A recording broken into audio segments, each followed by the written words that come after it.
이건 뭐 저기 평가 얘기고요. 이제 추가된 얘기를 좀 이제 할게요. 제가 앞에서 그런 얘기했죠. 외환위기 이후 처음으로 가계의 처분 가능 소득이 줄어들었다 했잖아요. 줄어들었다. 네? 줄어들었다 했잖아요. 처음 줄어든 거예요. 외환위기 때를 제외하고는 이런 일이 없었었어요. 이런 일이 없었었어요. 자, 국세청에서요. 국세청은 세금을 징수하는 기관이잖아요. 국세청에 이제 그러니까는 이 세금 자료를 가지고 정치인이나 전문가들이나 많이 그러니까 이제 자료로 활용을 합니다. 근데 국세청 자료를 여러분들이 그러니까는 신문 기사를 통해서 가끔 이제 접하고 그러는데요. 좀 이제 구분을 할 필요가 있습니다. 제가 그걸 잠깐 말씀드릴게요. 우리 개인들을 보게 되면요. 대부분이 사실은 그러니까 우리가 급여 생활자죠. 소위 어디 고용이 돼가지고 월급 받고 이제 우리가 직장 생활을 하잖아요. 그런 소득을 우리가 근로소득이라고 하죠. 근로소득이요. 그러니까 근로소득뿐이 없는 사람들은 대개 연말에 그러니까 연말정산을 하잖아요. 그래서 국세청에서 근로소득자들에 대한 이 통계를 먼저 집계를 합니다. 연말부터 연초에 해가지고 2월 달이면은 그러니까 되게 많은 직장에서 2월 달이면은 연말정산한 결과를 가지고 돌려받고 환급받거나 아니면 더 내거나 하는 이런 일들이 발생을 하잖아요. 예? 근데 이제 이 근로소득 말고 소위 사업소득자들이라든가 아니면 자기의 소득원이 복수로 있는 사람들, 2개, 3개 이상씩 있는 사람들은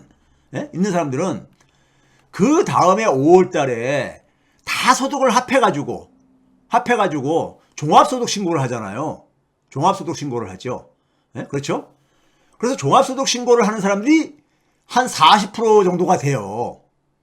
전체 그러니까 소득이 있는 사람 중에서 한 40% 정도가 종합소득 신고 대상자예요. 보게 되면요. 그러면 이제 이 종합소득 신고까지 끝나고 나서 그래서 이제 국세청에서는 임금소득자, 그러니까 근로소득자의 소득과 세금 통계를 발표를 하고, 그 다음에 종합소득자에 대해서도 소득과 세금 통계를 발표를 합니다. 근데 여기에는 그러니까 중복되는 게 있잖아요. 그러니까 근로소득자이면서도 또 부업을 하는 사람도 있고, 그러니까요. 그렇죠? 한 100만 원 이상 되게 되면은 종합소득 다 합해가 또 그것도 소득을 신고를 해야 되거든요. 예? 그래서 5월 말까지 되게 신고를 하잖아요. 종합소득 신고가 있잖아요. 그래서 모든 소득을 다 그러니까 합치다 보면 이제 중복되는 것들이 있잖아요. 중복되는 게 종합소득에는 그러니까는 이 근로소득까지도 포함되는 거니까요. 근로소득 포함되는 거니까는 이 중복되는 걸 다 정리해서 발표하는 게 통합소득 자료입니다. 통합소득 자료라는 게 발표가 돼요. 그게 대개 2월 중순 때 이게 나와요. 그 지난주에 이게 공개가 된 거예요. 국세청에서 통합소득 자료가. 이 통합소득 자료가 대한민국 전체 국세청에서 포착되는, 그러니까 지하경제하는 사람들은 소득을 숨기는 사람은 어쩔 수 없지만은 소득이 포착되는 사람들은 다 여기에 포함되어 있어요. 그러니까 대한민국에 그러니까 사실 소득에 대한 자료를 보려면은 저는 이 통합소득 자료가 가장 그러니까 현실을 적나라하게 보여준다고 저는 얘기를 해요. 예? 지난주에 일부에서 종합소득 자료 얘기한 것만 가지고는 그거는 한 39%뿐이 안 돼요. 대상자가. 근데 이 소득이 있는 사람 모든 사람을 작년 2023년 종합소득 신고 5월달 2023년 5월달까지 다 하고 나서 거기에 대해서 그다음에 이제 신고한 다음에 다시 국세청에서 이제 그러니까 그게 틀릴 경우엔 추가로 징수를 하고 이런 과정을 거치다 보면은 한 연말까지 그 실험을 하고 그다음에 그 자료를 다 정리하는데 또 시간이 걸릴 게 아닙니까? 그래서 2022년 모든 소득에 대해서 정리된 것이 그 다음에 2월 달에 공개가 됩니다. 2월 달에 공개가 되어져요.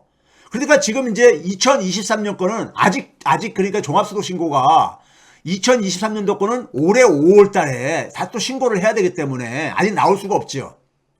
근데 2022년도 게 나온 거예요. 제가 2022년 걸 제가 기다렸던 이유는 뭐냐면 이게 윤석열 정부 첫 해잖아요. 첫 해잖아. 네?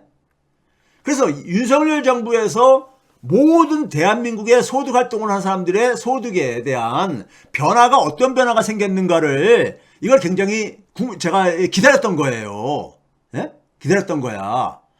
근데 이 소득을 그러니까 대한민국의 소득 활동자들이 2,623만 명, 1,000명 되는 반올림 행거입니다. 1,000명 되는 반올림 1,000명 비트는요. 2,623만 명이 정도 돼요. 그러니까 대한민국 인구의 그러니까 한 절반 정도가 소득 활동자인 거죠. 소득 활동자인 거예요. 대한민국 인구의. 이걸 딱 보게 되면요. 이거를 세금 납부하기 전에 그대로 그러니까 우리가 물가도 고려 안 하고 그냥 소득을 분포를 보게 되면요. 분포를 먼저 보여드릴게요. 전체 월 평균 소득이 얼마냐? 336만 원입니다. 평균 2,623만 명의 평균 1인당 평균 월급 월 평균 소득이 336만 원이라고요. 336만 원이요. 예? 자, 그런데 상위 0.1%는 월 평균 소득이 상위 0.1% 평균입니다. 이것도 물론 평균이요. 상위 0.1%도 그러니까는 굉장히 높아가지고 100억 원 이상 버는 사람도 있고 이 평균보다 좀 적은 사람도 있겠죠. 평균입니다. 상위 0.1% 이내에 상위 0.1%라면 2,623만 명의 0.1%면 얼마겠습니까? 요걸 그러니까 우리가 1000분의 1이면 되는 겁니다. 그러니까 26,000명 정도 되는 거죠. 26,000명 정도예요. 그러니까요. 그렇죠? 자, 이들의 그러니까 평균 소득은 월 평균 소득입니다. 월 평균. 연이 아니라요. 1억 한 5천만 원 돼요. 월 수입이 1억 한 5천만 원 된다고요. 예? 그리고 상위 1%로 내려오게 되면은 상위 1%에 있는 사람들이 월 수입이 한 1,820만 원 정도 돼요. 1,820만 원. 이 사람들도 연봉으로 하게 되면 그러니까는 1억이 훨씬 넘는 사람들인 거죠. 2억이 넘는 사람들인 거죠. 그렇죠? 상위 10% 내려오면서 뚝 떨어집니다. 이게 뚝뚝뚝 떨어지잖아요. 상위 10%면은 그래도 우리가 볼 때는 좀 괜찮지 않겠나 생각을 하죠. 상위 10%면요.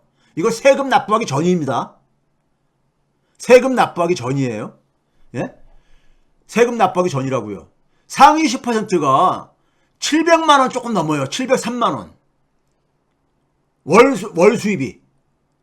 수입이요. 이건 그러니까 모든 소득을 다 합한 거예요. 개인별로요. 예? 703만 원. 예? 703만 원이요. 703만 원이면은 703만 원 정도 월 수입이 세금 납부하기 전에 세금 납부하게 되면 한 600만 원 정도뿐이 안 될 거예요. 600만 원 안팎 정도뿐이니까요. 뭐 또 4대 보험 내고 뭐 이렇게 하게 되면요. 600만 원 채 안 될 가능성이 큽니다. 703만 원 정도 돼요. 700만 원 정도 되는 거예요. 상위 10%. 그러니까 이 상위 10%인 사람들이 자기들 부자라고 들지 않지요. 대한민국에서 생활비 이런 거를 드는 거 봤을 때. 그렇죠? 자, 그 다음에 소위 말해서 이제 그러니까 중간 딱 50%에 있는 50%의 중간. 그러니까 2,623만 명 중에서 중간이면 12만 명 정도 이렇게 밑에서부터 볼 때는 있는 사람이 중간이 얼마냐? 월 평균 수입이 234만 원이요. 최저임금보다 조금 더 그한 거죠.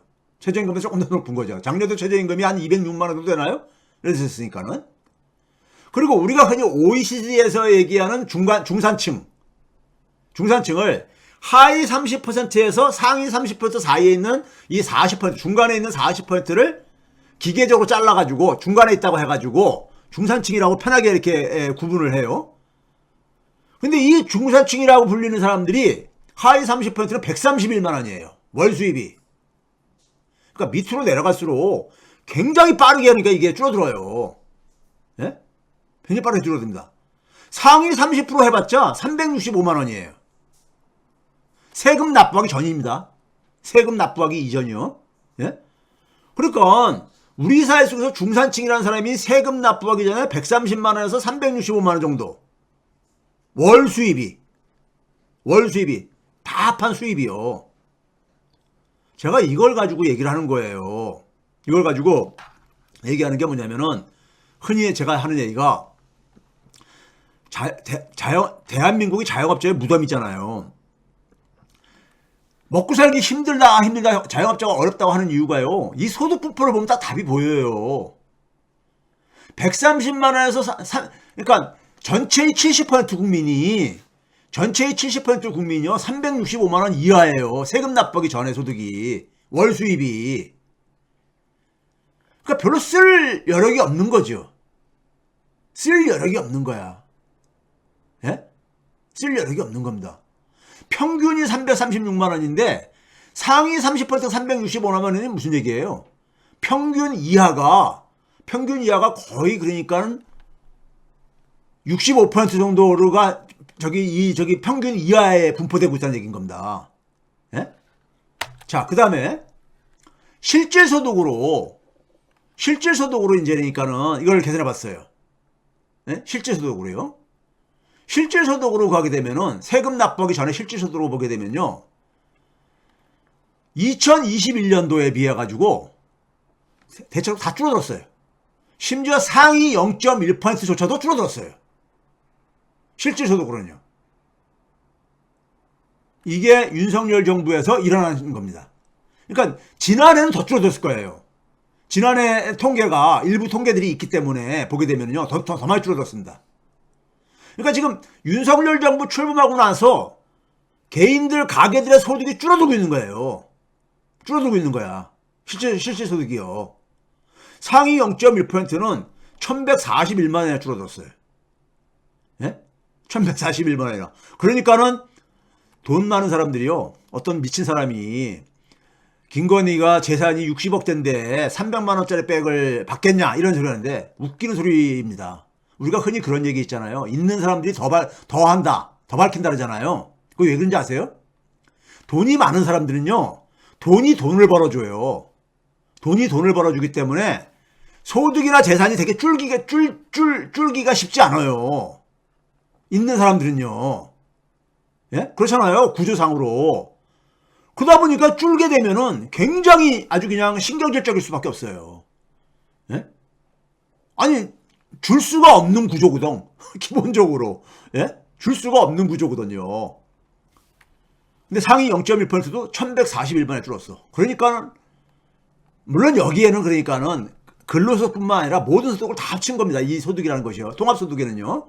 예? 통합소득에는요. 그러다 보니까는 부자들 감세해 줘야지. 부자들 감세해 주는 거예요. 제가 볼 땐 그렇습니다.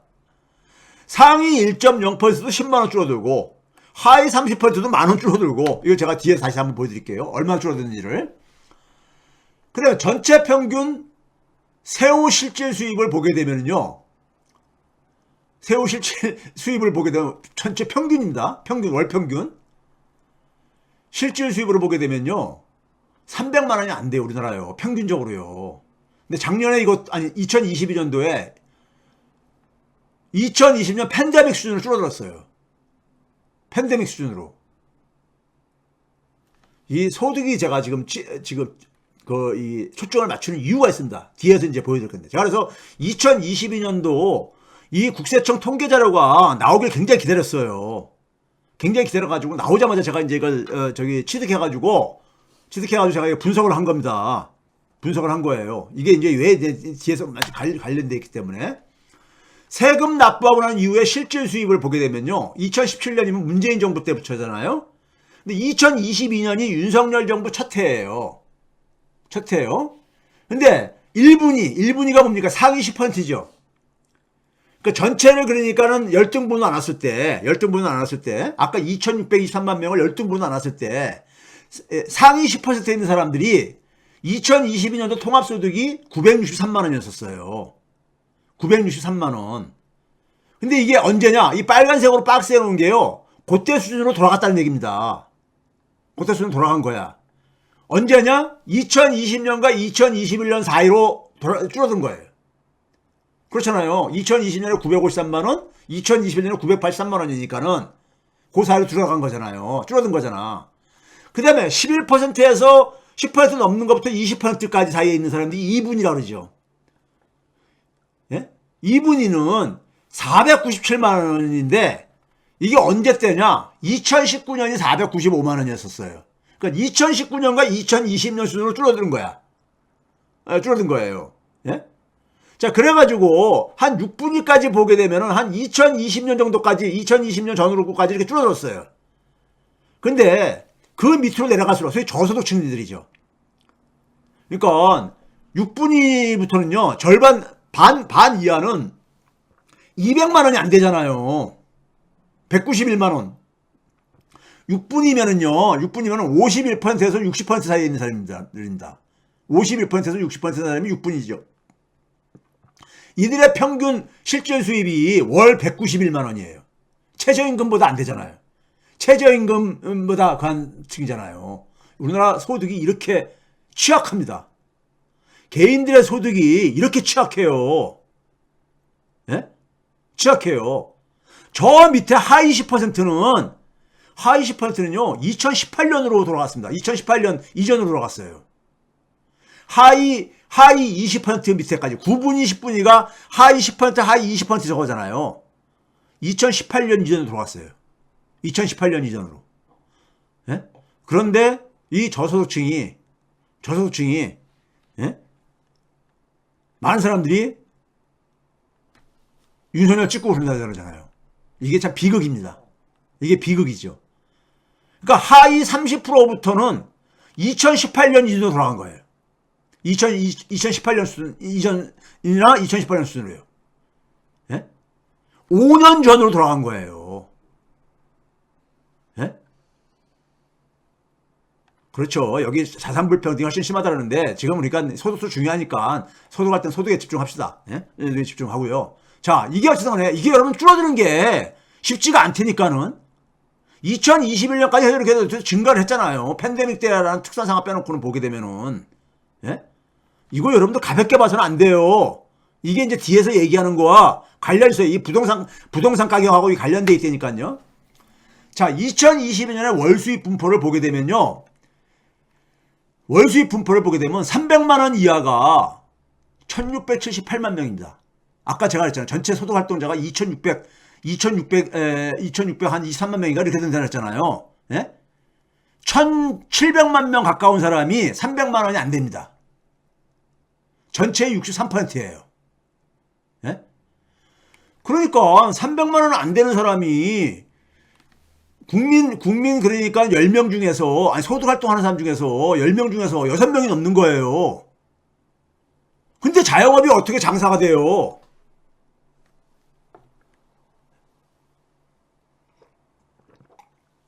자영업이 장사가 될 수가 없죠. 최저임금보다 못 버는 사람이 866만 명 돼요. 예? 어떻게 최저임금보다 적게 벌어요? 그러는 분들 가끔 있는데 이건 최저임금으로 월급으로 계산하면 209시간을 간다고 할 때 기준으로 가는 겁니다. 근데 그러니까 그만큼 일을 못 한다는 얘기죠. 일을 하고 싶어도. 예? 대한민국에 10명 중에서 6명 이상이요. 월 수입이 300만 원이 안 돼요. 예? 그러니 어떻게 그러니까는 자영업이 장사가 되겠어요. 예? 자, 그러다 보니까는 더구나 최근에 물가 많이 오르고 예? 병원비나 이런 건 줄이기 어렵잖아요. 아파서 병원 가야 되는 거는. 그러다 보니까는 2011년 수준으로 줄어든 거예요. 소비가요. 그 이렇게 줄은 게 제가 이걸 어떻게 이 정도로 지금 심각한가? 저는 숫자를 가지고 추적을 하는 사람이니까요. 근데 그게 이번에 국세청 소득자료로 파악이 되더라고요. 국세청 소득자료로 파악이 되는 거예요. 예? 여러분 이거 가볍게 보면 안 됩니다. 2022년 월 수입으로 본 대한민국 서민들의 모습입니다. 아까 대기업 상용직이라고 해가지고 고액 소득자들 아니에요. 500만 원 조금 넘어요. 세금 이전 저걸로. 그걸 100으로 놨을 때요. 100으로 놨을 때 대한민국에는 여러 개의 계층이 존재합니다. 여러 개의 계층이 존재해. 예? 대기업 상용직. 예? 소위 일종의 그러니까는 이제 정규직 같은 거죠. 정규직과는 약간 다른 개념이지만은. 근데 중소기업이나 중견기업의 상용직이 한 61%가 조금 안 됩니다. 예? 대기업 상용직을 100으로 놨을 때. 100으로 놨을 때요. 그 다음에 대기업에서 많지는 않지만은 임시직이나 일용직으로, 예? 일하는 사람들 있잖아요. 이런 사람들이 한 38% 정도 됩니다. 대기업 상용직 수입에. 중소기업이나 중견기업에서 임시직이나 일용직을 하는 사람이 꽤 많습니다. 가장 많은 건 중소기업이나 중견기업의 상용직이고 중소, 중견, 임시, 일용직이 그 다음으로 많습니다. 규모로는. 근데 이게 28% 정도. 대기업의 상용직을 100%로 놨을 때 계산한 겁니다. 근데 가장 그러니까 우리가 일자리 중에서 취약한 부분이 중소기업에 있는 임시직, 일용직 일자리라고 우리가 생각을 하잖아요. 그것보다 더 밑에 있는 게 자영업입니다. 자영업자는 월 수입이 평균입니다. 이거 다 평균이에요. 대기업 상용직의 24%뿐이 안 됩니다. 24.3%. 그거 거의 뭡니까? 4분의 1도 안 되는 거잖아요. 4분의 1도. 이게 대한민국의 새로운 계급입니다. 계급이야. 새로운 계급이에요, 이게요. 예? 근데 문제는 뭐냐면 대기업 상용직조차도 그렇게 소득이 이렇게 높은 소득은 아니라 이거 아까 앞에서 봤듯이요. 자, 세전, 세금 납부하기 전 소득이 7,259만 원. 이게 대기업 월급쟁이들인데, 예? 대기업 월급쟁이들인데요. 이게 서민인 이유가요, 뭐냐면은, 한번 봐보세요. 예? 종합소득 0.1%가, 이게 1인 가족인 경우에는, 그러니까 이 대기업의 대기업에 그러니까는 이 평균 월급쟁이가 7,259만 원인데, 세금 납부하기 이는 소득이, 세금을 납부하고 나면요, 가족이 없는 1인 가족을 기준으로 했을 때, 세금만, 그러니까 4대 보험은 빼놓고요. 세금 납부하는 이후에 소득이 6,034만 원으로 1년에 한 1,200만 원 꼴을 그러니까는 세금을 내는 거죠. 세금을 내는 거예요. 6,034만 원 정도 돼요. 세후가. 6,043만 원이면요. 월 소득이 얼마입니까? 정확하게 한 500만 원이잖아요. 500만 원이요. 500만 원 꼴 되는 거잖아요. 그렇죠? 네? 그러니까 대기업 상용직이 저 맨 밑에 605만 원이라는 게 종합소득 0.1%에 1.2%뿐이 안 되는 거예요. 예? 1.2%뿐이 안 되는 거예요. 대기업 월급쟁이가 서민인 이유가 우리나라는 소득이 그러니까는 위에 극소에서 집중을 돼 있다 보니까는 이렇게 넉넉하지가 않다 이거예요. 자, 이거 봐보세요. 근데 일본입니다, 이거. 일본이에요. 일본입니다. 2022년도 자료로요. 똑같이 2022년을 비교하게 해서 일본의 대기업 월평균 임금이 대기업의 월평균 임금이 이게 N입니다. N 단위예요. N 단위. 34만 8천행. 34만 8천행. 그러니까 한 35만 행 정도 되는 거죠. 여기다 곱하기 9 하면은 그러니까 대기업 우리나라 돈 환산이 되는 거죠. 쉽게 하면 한 10으로 한다고 할 때 보게 되면 한 350만 원 된다는 얘기잖아요. 예? 근데 이걸 100으로 놨을 때 중견기업이 30만 행, 소기업이 28만 행. 그러니까 여기까지만 하더라도 대기업 종사자의 한 82% 되잖아요. 82%. 그렇죠? 전체 대기업이든 소기업이든 간에 전체 정규직 평균이 31만 행 정도 됩니다. 31만 행. 예? 그러니까 편차가 그렇게 크지가 않잖아요. 예? 편차가. 비정규직이 대기업 월 수입의 월 임금의 63% 정도 됩니다. 63%. 예? 그러니까 격차가 우리나라보다는 그래도 상당히 낮잖아요. 괜찮잖아요. 예? 우리나라 아까 얼마요? 4분의 1로 줄어들잖아. 대기업 상용직에. 예? 이 임금 격차를 제가 소개하는 이유는 뭐냐면요. 임금 격차가, 소득 격차가 결혼율을 결정하는 가장 커다란 경제적인 요인이에요. 가장 커다란 경제적인 요인입니다. 경제학적인 이론에 따르게 되면 그렇게 돼 있어요. 여성인, 특히 동북아시아처럼 체면을 중시하고 이렇게 남을 신경 쓰는 이런 사회 속에서는요, 이게 더 맞는 얘기인데, 서구에서 만들어진 이론인데도 불구하고 그래요. 남성이 여성한테 청혼을 했을 때, 여성이 그 청혼을 받아들이는 그 기준을, 결정하는 기준을 경제적인 요인만 합니다. 가장 커다란 요인이 뭐냐면은, 내 파트너가 될 사람이 우리 사회에서 몇 퍼센트에 속하느냐, 임금 수준이, 소득 수준이, 이걸 가지고 한다는 얘기예요. 비교한다는 얘기죠. 비교. 절대적인 임금이 아니라. 예? 비교를 한다. 우리는 비교하기 굉장히 좋아하잖아요. 비교를 한다 이거예요. 그러니까 이 격차가 크면 클수록 결혼율에 치명적인 영향을 미쳐요. 결혼율에. 예? 치명적인 영향을 미쳐요. 우리가 먹은 상식이잖아요. 예? 대기업보다 중소기업에 종사하는 분들이 상대적으로 결혼 시장에서 결혼하기가 더 어렵다는 거. 예? 죄송한 표현인지 모르겠지만 오해는 하지 말으세요. 현실. 그다음에 비정규직이 더군다나 예? 결혼하기 힘들다는 거. 이건 그냥 대한민국의 상식이잖아요. 예? 대한민국의 출산율이 2022년도에 0.78명, 올해 이제 0.6대로 내려온다는 얘기 아닙니까? 일본이 1.26명이에요. 일본도 굉장히 낮아가지고 출산율을 끌어올리기 위해서 굉장히 애를 쓰죠. 1억 명 인구 붕괴될까봐. 근데 우리보다는 그래도 양반입니다. 1.26명이야. 우리는 한 명 넘을 때가 벌써 언제입니까요? 이게 무너진 지가. 예? 대한민국이 이렇게 지금 병들어 있어요. 이렇게 병들어 있어. 아까 그랬잖아. 신분이 5개 계층으로 나눠진다. 대기업 상용직, 중소기업, 중견기업 상용직, 그 다음에 대기업의 임시직 일용직, 중소기업, 중견기업의 임시직 일용직, 그 다음에 자영업이 있다. 우리나라는 자영업이 굉장히 많잖아요. 자영업 종사자가. 일본은 그렇게 많지 않아요. 우리나라처럼요. 예?